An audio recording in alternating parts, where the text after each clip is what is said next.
Hello, and welcome to another episode of Speak Film and Enter, a podcast where we review and rank movies. I'm Nate.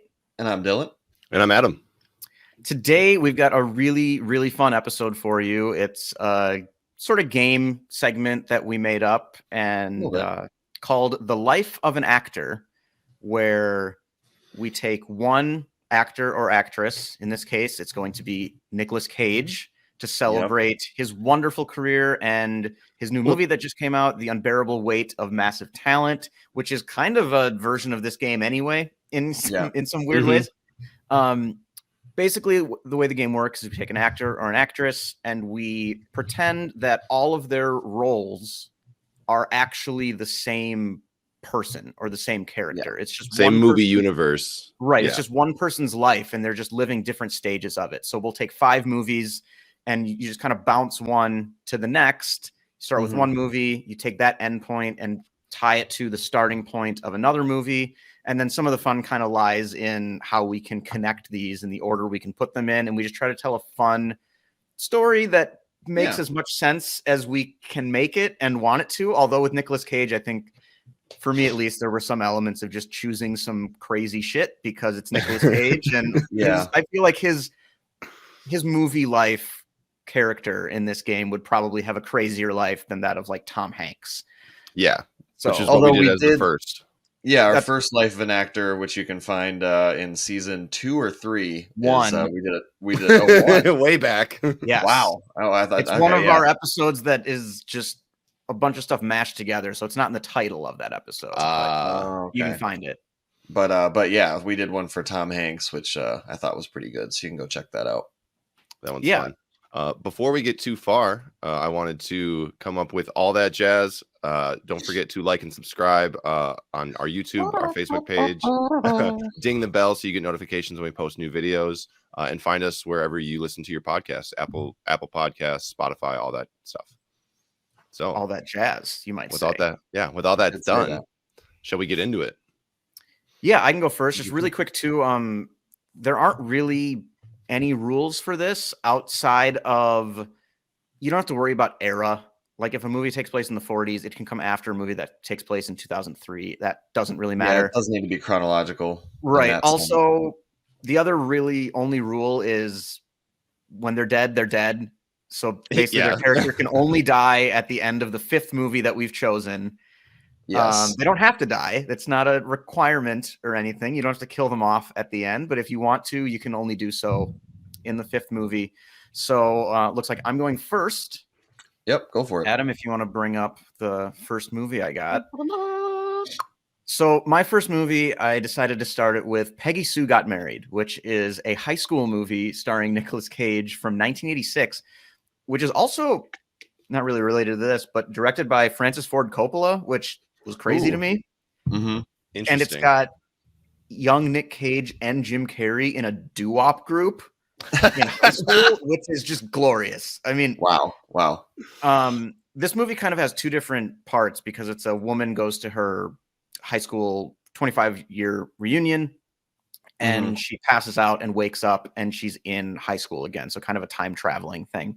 And then she gets to kind of relive it and see like where the choices that she made that led her to where she is and where she's maybe not happy being married to Nicolas Cage's character. So there's kind of an adult and a kid version of both of these characters. I chose to kind of focus this off the kid version where Nicolas Cage is in a doo-wop group and wants to be a famous musician and unfortunately just can't. And he's not going to make it. So that's kind of my jumping off point from this movie. But I thought it would be a fun way to start the life of Nick Cage, basically, as an aspiring musician who just doesn't have what it takes, unfortunately. Okay. So that leads me into Raising Arizona, which I should note is my favorite Nicolas Cage movie of all time. And one of my favorite comedies ever, where, you know, he didn't make it as a doo-wop singer. So now he's just kind of had to resort to a life of crime and robbing convenience stores. The corner grocery, as John Goodman likes to put it. The corner grocery. It's a real tough line between music superstar and robbing grocery stores. He's definitely taken a bit of a fall to movie 2 here.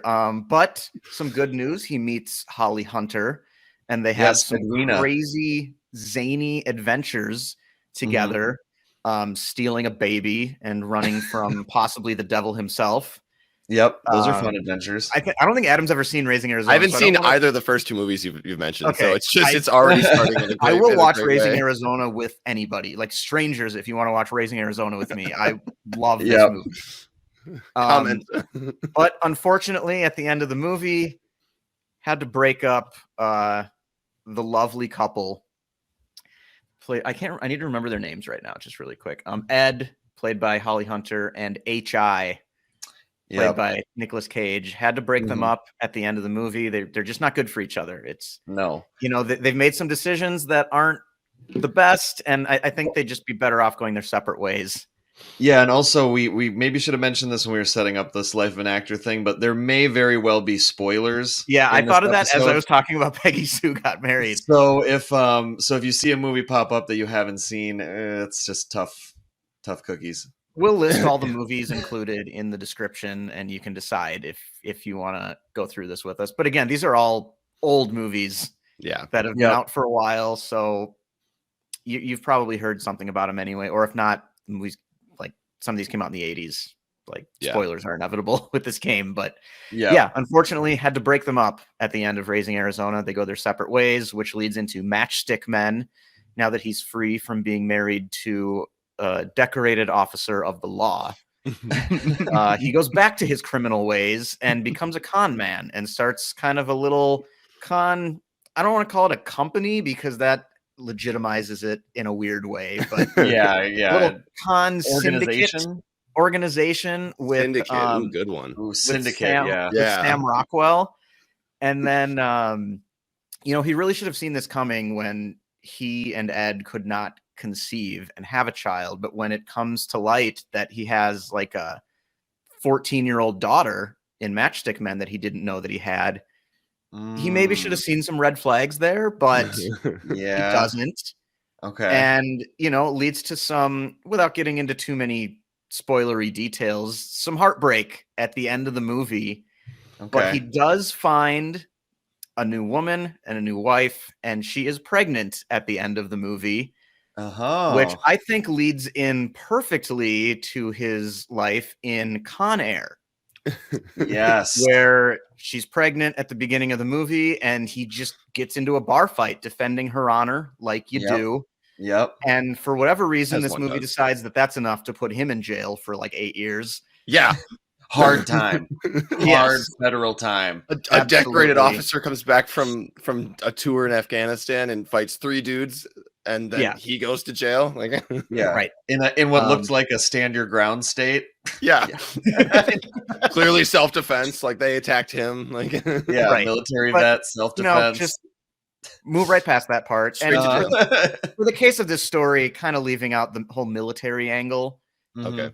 But he's back. She's pregnant. He goes to jail. He's getting out. Did his time. He's a free man, but naturally, Con Air, John Malkovich just kind of ruins everything. Cyrus taking the virus. Control of the plane. But, after going through all that turbulence, wow. Wow. That just came to me right now. By the way. I didn't plan that at all, so that was just right off the cuff. Well done. Get to the end of the movie, and I do think, it's Con Air. A lot of people have seen it. I do laugh at the end of this movie when he goes through all that shit and like flies around the entire like western part of the United States, and his wife is across the street from him when the movie ends. Pretty insane. But after the fire truck chase. Yes, after the fire truck chase in the plane disaster movie. Yeah. After all that, they're back together again, and happy times are ahead. His daughter's like 8 now. Yep. And it's going to be smooth sailing from here on out. Unfortunately, we can't have too much smooth sailing for Nicolas Cage, which brings us into Kick-Ass. Unfortunately, his wife will die. I like this transition a lot, actually, because in Kick-Ass, he's been in jail. Yeah, like that's part of his characters in that movie, and his daughter's like 10 now. Yeah, and he's clearly like a badass who can fight, so it makes sense that he could be like a superhero. Yeah, this was kind of I always had this transition. Okay. I always felt like Con Air into Kick-Ass was perfect. Yeah, that And is pretty now it's just him and his fantastic. daughter, and they're going to fight some crime because he's had it with the criminal underbelly of society. He's been part of that world. He doesn't want it any longer. He's Yep. done his time. He's flying the straight and narrow, as they say. And unfortunately, he comes to a rather gruesome end in Kick-Ass. But his spirit lives on with his daughter, played by, God, I should have had this up. I can't remember what, Chloe something. Oh yeah, Chloe Grace Moretz. Chloe Grace Moretz, yes. So the spirit of Nicolas Cage lives on in her, as we've all said for the last 5 years or so. That's a thing that people say. Yep. And that's my story. Dang. So from burning up the mic as a doo-wop singer in his teenage years to literally burning up in a warehouse. That's the journey of Nick Cage. Yes, very. He fought a lot of crime on the way. And he fought crime on the way and engaged in crime on the way. Yeah, he had a crazy life. That sounds like a crazy life, and he'll be. I felt it was fitting for Nicolas Cage. Yeah, his legacy will be carried on by his ass-kicking daughter. I like that. Yes. That's very nice. All right. And then those 5 movies, just to remind everyone. Peggy Sue Got Married, and then Raising Arizona, Matchstick Men, and then Con Air, and ending it all with Kick-Ass. Nice. Yeah, this is a good excuse for us to watch a bunch of Nick Cage movies because he has literally like 100. He has so many movies. Like this could have been. We've been doing 5 movies, but honestly, we could have each done like 7 movie ones, and there's enough material there. Like, for sure. Yeah. All right, Adam, are you going next? Yeah, I'll go next. I'm very excited for this.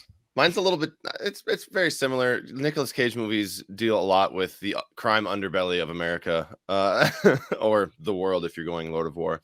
So I started Nicolas Cage's life in Windtalkers, the movie about the Navajo tribe using the American military using the Navajo tribe and their language to decipher Japanese code during World War II. He has a couple of buddies he meets and sticks around. Very mysterious. We don't get anything before he's already reached a military career. I actually think I just screwed this up because I think he dies at the end of this movie. I haven't seen it. I didn't rewatch it, and I don't remember. Well, let's just say that he lived. Shit, I completely forgot. I was one rule, Adam. I've seen it a few times. It'll be fine. And the first movie right off the bat. I was literally like, wait a second. I think at the end, his Navajo friend is like praying for him because I think he's dead. Shit. Well, anyway. So this is where he gets his military training. Becomes a badass during the war.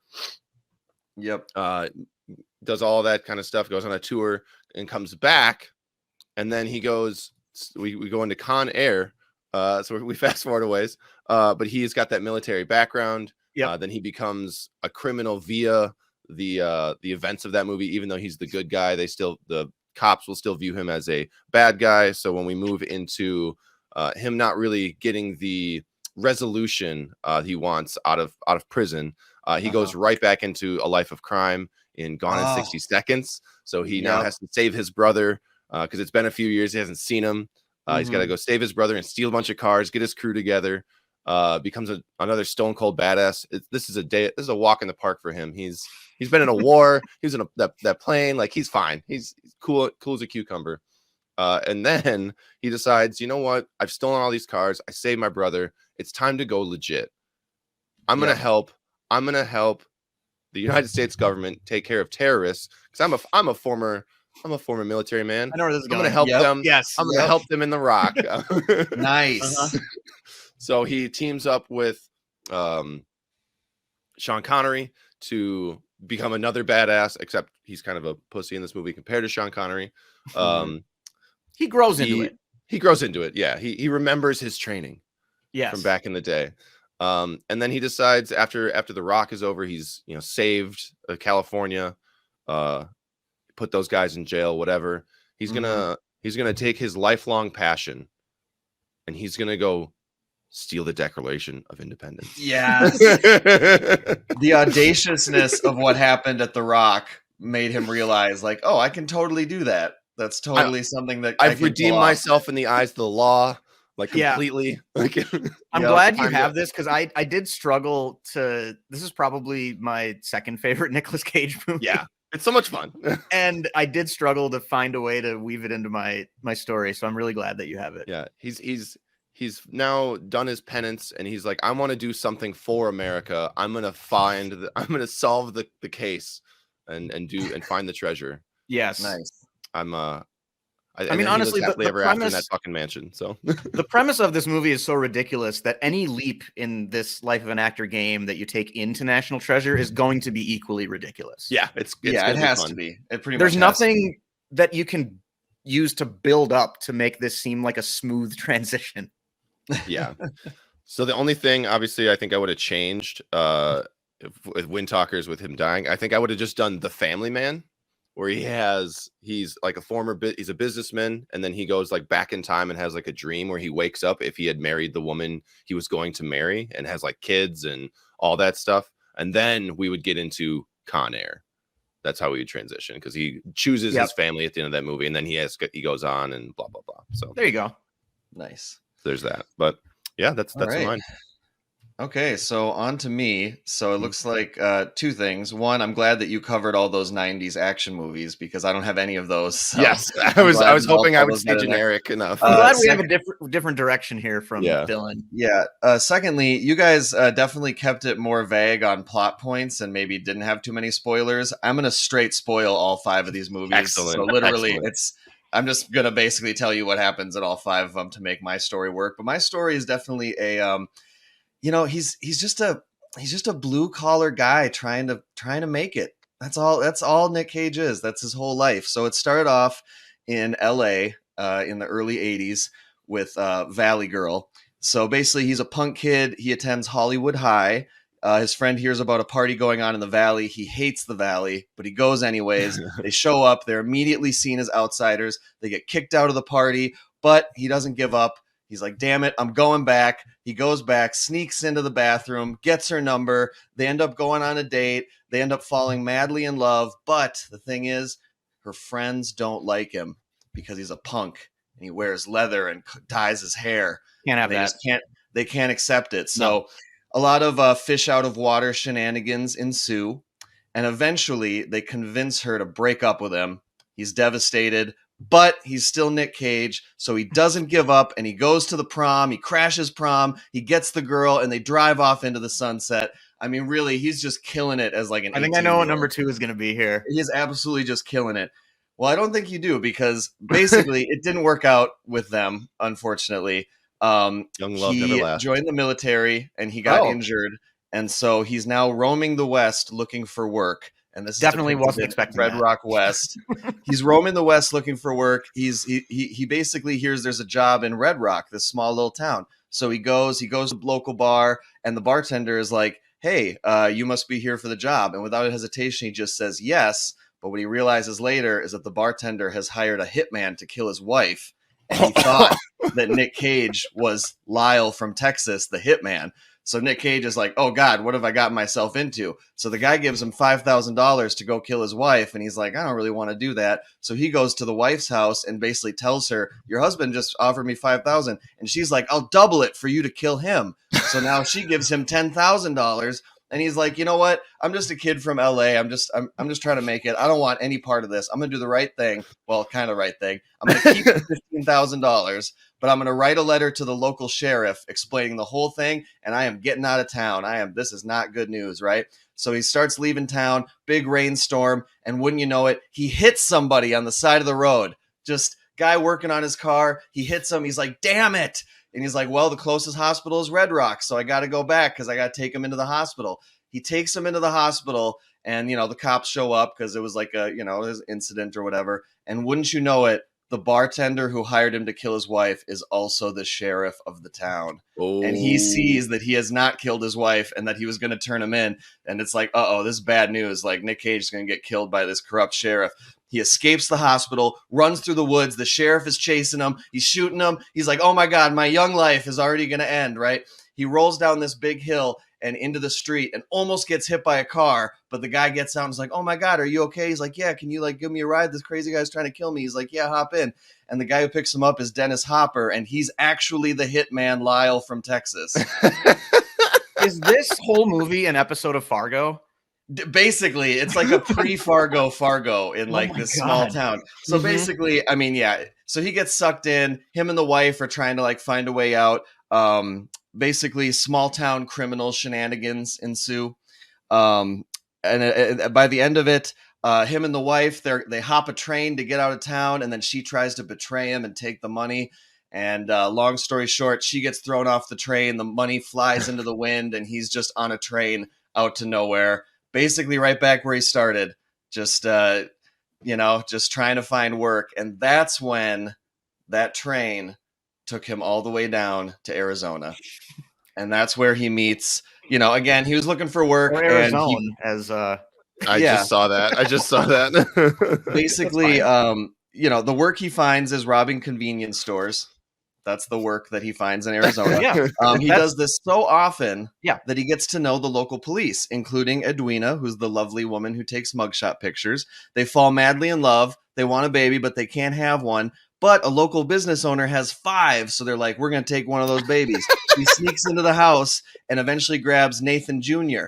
They take him home and are ready to start a new family. But right then, his old prison friends break out of jail and come visit him. So, again, the seedy criminal underbelly just getting in his way. He just wants to find happiness. They're a bad influence. He cannot resist the siren song of the convenience store. Ooh. And he robs again. Ooh. And that's the deal breaker for Edwina. She's like, you got to kick these guys out of here. You got to straighten up. Like, this is unacceptable. And right when he's about to kick them out, they find out that they have stolen the baby, and there's a $25,000 rewards, and his own friends betray him and grab the baby, and they're going to take him for the reward money. A car chase ensues. He defeats a demonic biker. Basically they get Nathan back. They decide to do the right thing. They return him. Nick and Edwina stay together, and Nick basically dreams of, maybe we won't have kids, maybe we will, but at least we have each other. And that's how it stays for almost 30 years as him and Edwina. They move around from town to town. They eventually end up in Canada, and she takes that opportunity to change her name because she's always hated the name Edwina. She changes her name to Mandy. And so here they are, no kids, just a happy, old hippie couple living in the woods. He gets a job as a lumberjack. They're really just trying to do their own thing. But one day a cult moves into town, and the leader sees Mandy walking on the side of the street and is just like, I must have her. She is fantastic. I mean, if you've seen Raising Arizona, Edwina just has that natural, aura about her. So she still has it even after she's changed her name to Mandy. Also, she's like into Black Sabbath now and smoking a bunch of pot. Like, she's really switched up the vibe from Small Town Cop. But basically, his disciples kidnap them both and try to force her to join the cult. Basically, they do massive amounts of LSD. She rejects their offer though. She's like, I'm not falling for this. And so because she will not join the cult burns her alive in front of Nick Cage. So The lovely Edwina finally finds her end in the Canadian wilderness at the hands of some satanic cult members. And at this point, Nick just loses it. He just cannot abide after everything they've been through, right? To lose her at this point. So he goes completely off the wall. He escapes. And do you know what ensues next? Vengeance. Vengeance ensues. And he basically kills the entire cult members. He also kills more demonic bikers. So there's a through line. He has killed 4 demonic bikers in the last 2 films. Should have ended a spin-off series just about Nick versus the demonic bikers. As a demonic biker. He crushes the cult leader's skull with his bare hands. basically there was some bad LSD that these bikers had, and he takes a bit of it and just goes like completely crazy, manic, like ham. Seeing stuff, like hallucinogenic, kills the cult leader, kills everyone, and he drives off into the woods, just covered in blood, tripping balls, off into the woods. And he drives. Now I know where this is going. He drives all the way to Portland. Yep. And it's interesting because his LSD fueled madness, right? Like he got such a strong dose that like it's always in his system, right? He can't actually get it out of his system. But there's a side effect from this LSD, and that's that it puts him very in tune with nature and specifically food. So he goes to Portland, and his drug-fueled culinary creations make him an immediate star. And he rises to fame. He even falls in love again. And it looks like for a second he might have a happy ending. But alas, she also dies. Now, they don't talk about this in the movie, how she died, but she was actually also killed by a satanic death cult. He's having real bad luck with that. So basically, after that, he bails, completely can't handle it. He lives as a recluse in the woods of Oregon and with his beloved truffle pig. Making a living as a supplier to the illicit underground truffle market of Portland, as we all know. He loves to see the underbelly of whatever it is, whatever industry. Yep, exactly. He's still heartbroken over the death of his love. He just wants to live in peace in the forest, but someone kidnaps his goddamn truffle pig. So now at this point, I mean, come on, like everything he loves just keeps getting kidnapped, and it's just outside of his control, and it's bullshit. So, so basically, he's like, no, I can't handle it. I'm going to Portland to find my pig. Him and his dealer go there. Eventually, it's discovered that the local rich crime boss took him. But that crime boss and his wife used to come to the restaurant that Nicolas Cage owned. So he prepares their favorite meal for the crime boss in order to thaw his icy heart. Culinary therapy ensues. He finds out that the pig is dead. He collapses in despair, but eventually he comes to terms with it. He goes back into the woods and listens to the old tapes that Edwina/Mandy used to record for him. And he has at last found peace. The end. That was wonderful. Good. I'm glad you went last, dude. That was amazing. I'm really glad you went last. Also, just another little through line here. Remember Ed singing to the baby in Raising Arizona? So we got a little taste of her... her singing chops way back when. Exactly. And then she just ended up being kind of a hippie, so they were probably just kind of messing around, making music, making recordings, just kind of living that carefree mountain hippie life. So really, starts off as a punk in LA and ends up as a recluse selling truffles in the woods of Oregon. But you know what? It could be worse. Could be worse. It could definitely be worse. He's alive at the end of your exciting life. It's an exciting life. And he's alive. Good for him. Well, he didn't die in your first movie. Well, what I noticed is in almost none of these movies does Nick Cage die at the end. I don't know if it's part of his contract or he just prefers roles where the person doesn't die, but I can only think of 3 out of like all these Nicolas Cage movies where he dies at the end. I struggled a little bit too because so many of them end with him getting the girl. Yeah. Where like you can't just have like movie after movie as a jumping point with like new relationship. Yeah, exactly. So yeah, that was tough. The lack of death scenes. And then, I mean, I tried to find a way to put Face Off in there, but it just didn't.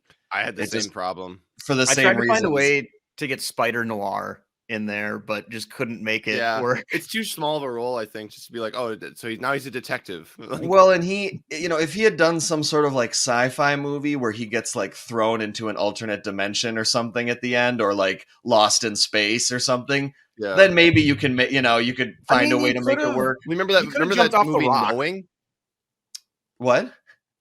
You go, Nate.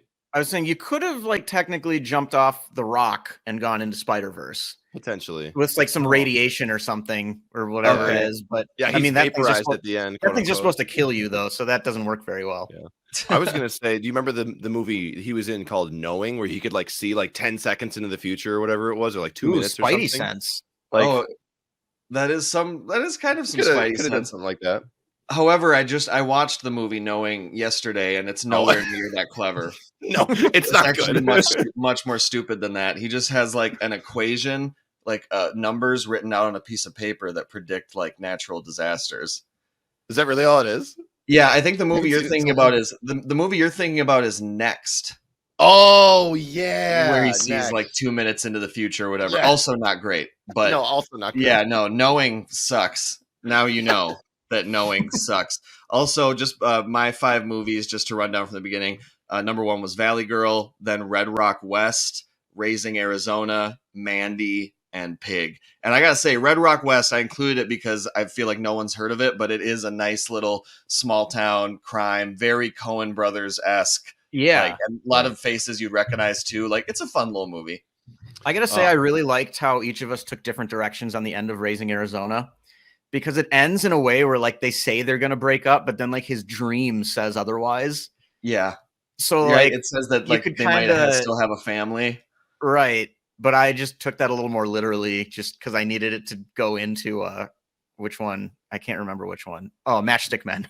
Yeah. I needed a starting point, because with Mandy, he's with a girl, but he doesn't have a kid. So I had to find a movie that ended with him getting the girl, or maybe getting the girl, but not having a kid. So that's why Raising Arizona was pretty much my only option.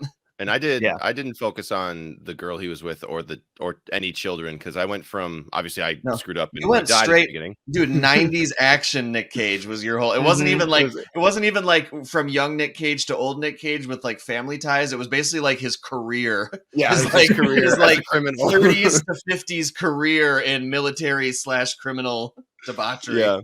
Because like in Con Air, he ends with like his wife and child, and then in Gone in 60 Seconds, it's just his brother. Then he meets and then like gets Angelina Jolie at the end, and it's like, oh, whoops. So I didn't pay attention to that. So I don't need it. I like that we all had very different directions, though. Yeah, I didn't run down my list, so I'll do that quick. But Windtalkers, Con Air, Gone in 60 Seconds, The Rock, and then National Treasure are the ones that I had. But yeah, we all went different directions. We just talked about mine. Nate, you did a little bit more of like an actual like life story, and Dylan went fucking through the biography of Nicolas Cage. Yeah, exactly. That'd be he'd have a crazy funeral, lots of small town criminals and old lovers showing up. Some people you'd never recognize. Like, who the hell is that? Family members of the cult members that he killed. Like, thanks for killing that guy. That should just be a movie. Huh? That should just be a movie. Nick Cage funeral. Yeah. I'd watch that. I would watch that too. This was really fun. This is a great way to get us ready for his new movie. I feel like now if there's references to his old roles, Unbearable. Yeah, the unbearable weight of massive talent. And yes, I'm glad. I should get some more references now. This was really fun, though. We haven't done this for like over 2 years, and I think we should start doing this more often. Also, just because I think it's kind of the one thing that we do that I don't really see around anywhere else. Yeah, it's pretty unique. Until we get like 20 emails from other people saying we've actually done this before. And that's too bad. Whatever. We're still doing it. But maybe re-record the Tom Hanks one for the YouTube audience or something, because it is kind of buried in one of those episodes that doesn't have a title really with a lot of stuff. But there are a ton of actors that we could start doing this with. So, but Nick Cage, this just felt right. Yeah, to have this be the first one for our YouTube channel, like just because this kind of embodies sort of like who he is as an actor anyway. So yeah. I loved it. It was a lot of fun going back and watching a few of these movies. So definitely revisit this in a few months and have some more fun. Although I will say I'm a little burned out on Nick Cage movies now. So after seeing Unbearable Weight of Massive Talent, I might take a bit of a break. That's fair. That's fair. All right. Who's got a quote to put a wrap on the show today? Oh God, does anybody? I don't. I do not. I mean, we could just go with a Nick Cage classic. Just drop a Raising Arizona line or something on him, Nate. Yeah. I'm on the Raising Arizona page right now. Let me look at some quotes. A race. I mean, I haven't seen the movie, so it's hard for me to go, look, this one's good. I've got one from Raising Arizona right now, because it's maybe the best quote from Raising Arizona. So, Adam, if you got the outro queued up, I've got the quote, so we can put a wrap on this episode. Fire away. All right, take it away. I'll be taking these Huggies and whatever cash you got on you.